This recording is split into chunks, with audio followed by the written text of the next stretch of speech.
Hey, it's a good thing you got that signal booster offline. Agent Singh spent a long time getting in with the Jinn. It'd be a shame to have it blow his cover. You know, you sure caused quite a stir getting that evidence for Smiley. The reports from the state police are still coming in. They're not happy. You're lucky they didn't catch you. You know as much as I do about these guys. They're augmented, well-trained, and very dangerous. And they seem to be massing weapons and augs for some sort of attack. We don't know what yet. Otar's right-hand man is this guy, Bano. Not the sharpest tool in the shed, if you know what I mean, but he's strong and loyal, something Otar values greatly. Otar Botkavelli. This guy's a classic. They don't make many like him anymore. Sharp mind, a real businessman. One of those gangsters who thinks that crime is a necessary evil, no? If it's gonna happen, he's there to make sure people have respect and make good money. Where to start with theorizing percentages? Ah, the Diwali called this guy Constantine. Like that's supposed to be intimidating, right? We don't have a last name for Constantine, but until his death in the Rizika bombing, he was a high-placed member of the Diwali crime family, answering to Otar Botkavelli. We suspect he has lots of connections in the upper echelons of the organization, all the way up to Rajesh Nikoladze and beyond. Between you and me, I suspect that he's a Pakhan, a spy that watches a Diwali lieutenant closely to make sure he doesn't make a move on the boss. You'd think one of them would pop up on some The list. classic Diwali structure has two spies, or Pakhans, working for the lieutenant who report directly to the boss, to make sure he stays the boss. Those guys are pretty violent. Run DNA checks for all the alphabet DNA. Oh, here we go. The Diwali crime family. As you may already know, they're one of the largest crime syndicates in Eastern Europe, but they do business almost everywhere, from Northern Europe all the way to the Middle East. After their humble beginnings in a coastal town in Georgia, the Diwali quickly moved from gambling to more lucrative criminal enterprises until they found their specialty, smuggling, which includes human trafficking too. The Diwali can get anything to anywhere. It's as if borders just don't exist to them. But their rapid expansion came at the cost of their Georgian purity when they started incorporating an ever-increasing number of Russians into the group. If you ask me, I think a major power struggle is coming within the Diwali. One of the old versus the new. The past versus the future. These guys might as well be ghosts. Ah, the elusive Rajesh Nikoladze. This guy's a piece of work. Driven and ruthless. When he came up, he was the youngest boss in the Diwali crime family. The man spends more money on suits than most people spend on their houses. But don't let the looks and the haute couture fool you. He's the boss, he's in control, and he's squashed more than a few people who've tried to take him down along the way. You'd think one of them would pop up on some lists. Purity First is an anti-aug group dedicated to keeping humans human, all pure, no augmentations. In their obsessive pursuit of this goal, they have taken extreme measures and are suspected of being responsible for multiple acts of breaking and entering, vandalism, and theft. On occasion, they've even become violent, being implicated in several assaults and murders as they push for their goal of human purity. They've been quiet since the incident.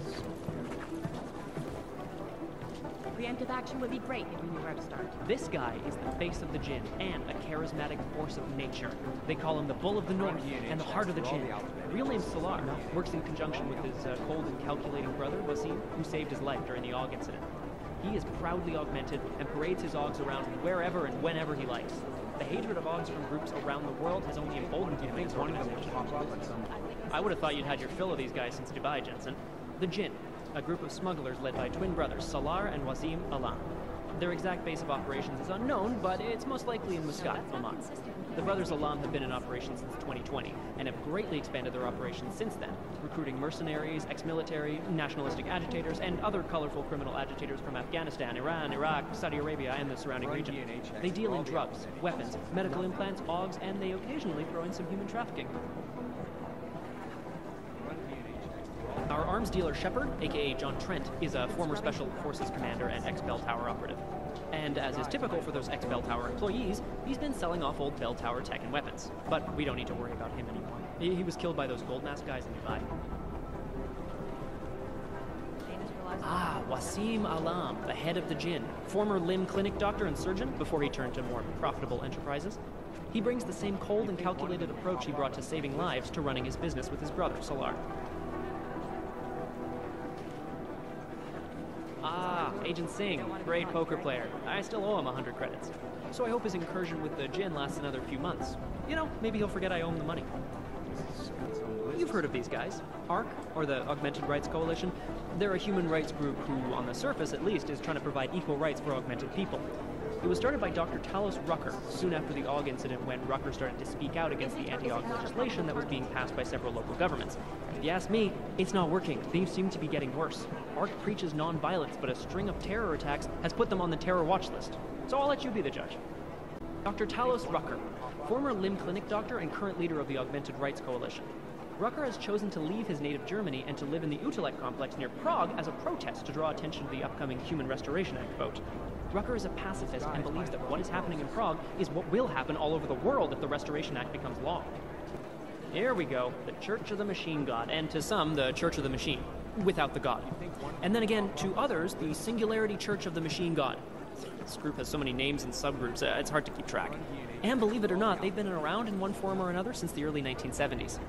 There are a lot of contradictory reports on who they are and what they want, but in general, they all want the same thing. They want to merge their consciousnesses and become one with the machine god through a ritual they call ascension.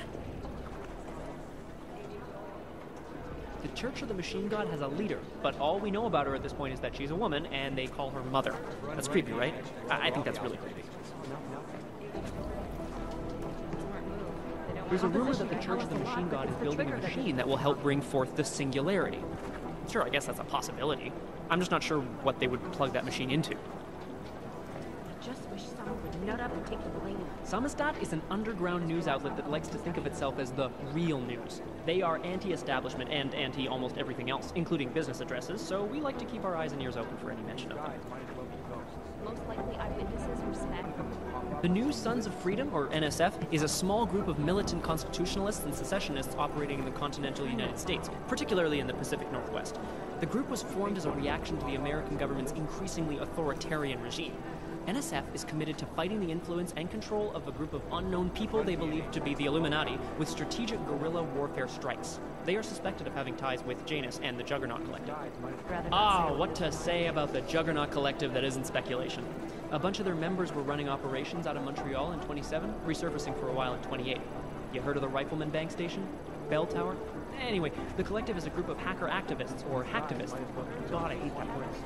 Dedicated to the cause of freedom. At least that's what they say, or what their actions appear to say. They fight corruption by exposing hypocrisy and protecting the unprotected.